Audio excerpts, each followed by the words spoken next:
سوال یہ ہوتا ہے کہ کبھی کبھی ہوتا ہے کہ ہم بہت اچھا جانور خرید کے لاتے ہیں 1 مہینہ 2 مہینہ پہلے یا 10-15 دن پہلے، اور بسا اوقات اس میں کوئی عیب پیدا ہو جاتا ہے، تو وہ کون سے عیوب ہیں جن کے ہوتے ہوئے جانور کی قربانی نہیں ہوگی، اور وہ کون سے ایسے عیب ہیں اگر وہ پائے جائے تو بھی قربانی ہو سکتی ہے؟ ذرا اس کی وضاحت فرما دیں۔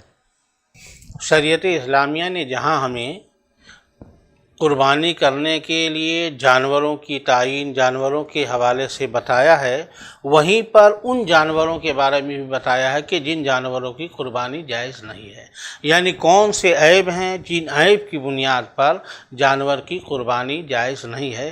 خود حدیث میں آپ دیکھیں، سنن کی تمام حدیثوں میں ہے، سنن ابی داؤد ہیں، سنن ابن ماجہ ہے، سنن نسائی ہے، ان تمام حدیث کی کتابوں میں یہ موجود ہے کہ حضرت براء بن عازب سے روایت ہے کہ اللہ کے نبی صلی اللہ تعالیٰ علیہ وسلم نے 4 قسم کے جانوروں کی قربانی کو جائز قرار نہیں دیا، یعنی 4 قسم کے جانوروں کو بتایا کہ ان 4 قسموں کے جانوروں کو قربانی دینا درست نہیں ہے۔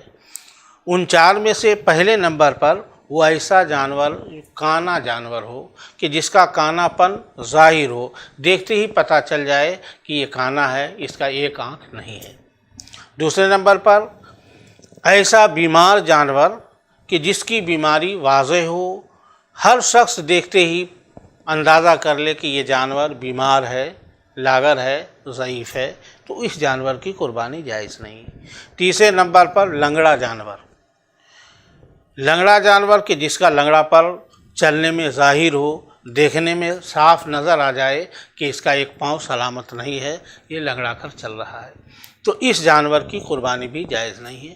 چوتھے نمبر پر انتہائی کمزور لاغر کہ جس کے جسم میں صرف ہڈی ہڈی دکھائی پڑے، گوشت نہ ہو، یعنی انتہائی کمزور جانور، اس جانور کی بھی قربانی جائز اور درست نہیں ہے۔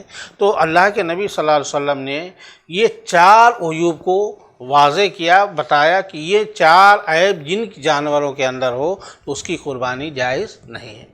اس کے علاوہ بھی بہت سارے جانوروں میں نقص پیدا ہوتے ہیں، ان 4 کے علاوہ بھی، مثلا کان کا کٹ جانا، کسی کا سینگ ٹوٹ جانا، اس طرح، یا کتا کاٹ لیا، یا اور زخم ہو گیا، تو اس طرح کے بھی نقص ہوتے ہیں۔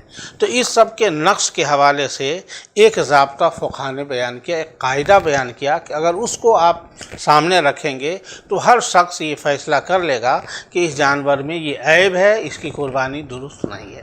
فقہا نے یہ قاعدہ بیان فرمایا، جانور کے اندر ہر وہ نقص اور کمی جس کی بنیاد پر تاجروں کے نزدیک، جو جانوروں کے کاروبار کرتے ان کے نزدیک اس نقص اور کمی کی بنیاد پر جانور کی قیمت گھٹ جائے، کم ہو جائے، تو جان جائیے کہ یہ عیب ہے، اس کی قربانی جائز نہیں۔ اور جس نقص اور کمی کی بنیاد پر تاجروں کے یہاں اس جانور کی قیمت میں کمی پیدا نہ ہو تو اس کا مطلب یہ عیب نہیں ہے عرف میں، لہذا اس کی قربانی جائز ہے۔ اب اس کو اگر تفصیل سے دیکھیں تو جس کا کان تہائی سے کم کٹا ہوا ہو، یا سینگ ٹوٹا ہوا ہو لیکن دماغ میں اس کا اثر نہ پہنچا ہو، زخم نہیں پہنچا ہو، تو آدھی سینگ ٹوٹ جائے یا پورا ہی سینگ ٹوٹ جائے لیکن اس کا زخم اندر تک نہ پہنچا ہو۔ اسی طریقے سے اگر کتا کبھی کاٹ لیا ہو اور زخم ہو گیا کسی بنیاد پر، پھر وہ ٹھیک ہو گیا، اب وہ زخم کے نشانات نہیں ہیں، کوئی اور دوسرا نقص پیدا ہوا، وہ ٹھیک ہو گیا، تو اس طرح کے جانوروں کی قربانی بلا شبہ جائز ہے، یہ عیب میں شمار نہیں کیے جاتے ہیں۔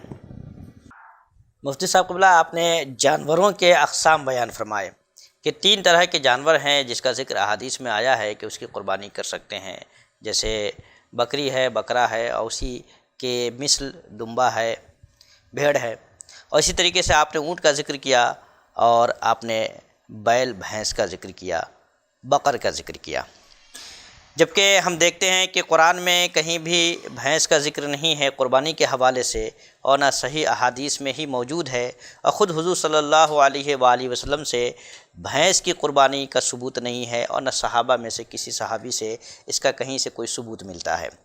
ایسی صورت میں بعض لوگ یہ سوال پیدا کرتے ہیں، اعتراض کرتے ہیں کہ دین رسول کریم صلی اللہ علیہ وسلم کے زمانے ہی میں مکمل ہو گیا تھا، اور حضور صلی اللہ علیہ وسلم نے فرمایا کہ دین مکمل ہو گیا ہے، اگر کوئی شخص ایسے امور کا اضافہ کرتا ہے جو ہمارے دین سے نہیں ہے تو وہ چیز رد کر دی جائے گی۔ اب سوال یہ ہے کہ نبی کریم صلی اللہ علیہ وسلم نے نہیں کیا، صحابہ نے نہیں کیا، پھر بعد میں بھینس کی قربانی رائج ہوئی، تو بھینس کی قربانی ایک طرح سے تو بدعت ہو گئی، چونکہ رسول اللہ کے زمانے میں، صحابہ کے زمانے میں نہیں ہوئی، تو اس بدعت کو کیسے رواج دیا جا سکتا ہے؟ یہ ایک بنیادی سوال ہے جو بعض حضرات کی طرف سے سامنے آتا ہے۔ تو کیا یہ واقعی بدعت ہے یا اسلام میں، دین میں بھینس کی قربانی کا تصور بھی موجود ہے؟ اس حوالے سے ذرا تفصیلی روشنی ڈالیں گے۔ جی، بہت بہتر سوال، اور یہ کئی لوگوں کی طرف سے یہ سوال ہم سے بھی ہوا ہے کہ بھینس کی قربانی بدعت ہے، اسلام میں بھینس کا کہیں سے ثبوت نہیں ہے، یہ سوال ہوا ہے۔ اس سوال کے جواب سے پہلے 2-3 باتیں ہیں، پہلے اس کو آپ سن لیں، ذہن نشین کر لیں تاکہ جواب سمجھنے میں آسانی ہو۔ سب سے پہلی بات یہ ہے کہ اللہ تبارک و تعالیٰ نے جو بھی حرام ہے، چاہے وہ جانور ہو یا اور دوسری چیزیں ہیں، حرام کو اللہ تعالیٰ نے اپنی کتاب میں تفصیل کے ساتھ بیان فرمایا۔ سورہ انعام کی 119ویں آیت ہے، اللہ نے ارشاد فرمایا قد فصل لکم ما حرم علیکم الا ما اضطررتم الیہ۔ اللہ نے ان تمام چیزوں کو تفصیل کے ساتھ بیان کیا جن کو تمہارے اوپر اللہ نے حرام قرار دیا ہے۔ تو پہلی بات تو یہ ہوئی کہ جو بھی حرام ہے، ناجائز ہے، اللہ نے اس کو تفصیل سے بیان فرمایا۔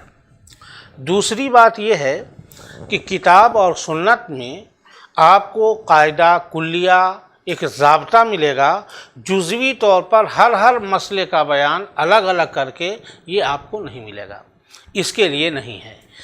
جیسے کتاب اور سنت سے یہ واضح ہے کہ تجارت کے سامان میں زکوٰۃ 2.5% واجب ہے، بس اتنا ہے، لیکن تجارت کی کسی قسم کی صراحت اس میں موجود نہیں ہے کہ کپڑے کی تجارت ہو یا لوہے کی تجارت ہو یا اور دوسری چیزوں کی تجارت ہو۔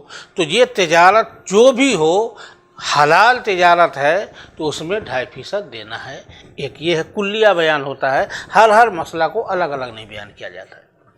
تیسری بات یہ ہے کہ ہمیشہ بھی کسی چیز کی بھی وضاحت کرنی ہوتی ہے، مثال میں پیش کرنا ہوتا ہے، تو ہمیشہ ان چیزوں کو مثال میں پیش کیا جاتا ہے کہ جن کو مخاطب سمجھتے ہوں، جانتے ہوں، مخاطب کے عرف میں، اس کے سماج میں وہ چیز رائج ہو، وہ چیزیں مثال میں پیش کی جاتی ہے تاکہ اس کے ذہن میں فوراً بیٹھ جائے، وہ سمجھ جائے۔ یہ بات ہے۔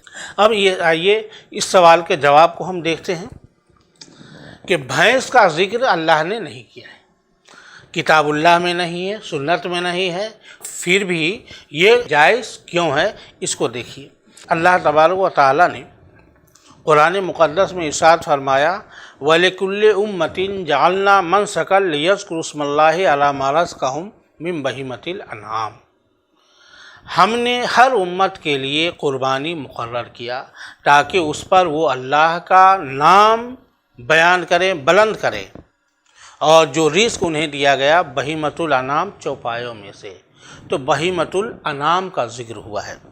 اس میں بہیمۃ الانعام چوپایا، جو گھر میں جس کی پرورش کی جاتی ہو، پالتو جانور جسے کہا جاتا ہے، پالتو جانور جیسے بیل ہے، اس پالتو جانور میں بھینس بھی ہیں، اور بھی دوسرے جانور ہیں جو پالتو ہیں، یہ تمام جانور بہیمۃ الانعام میں شامل ہیں۔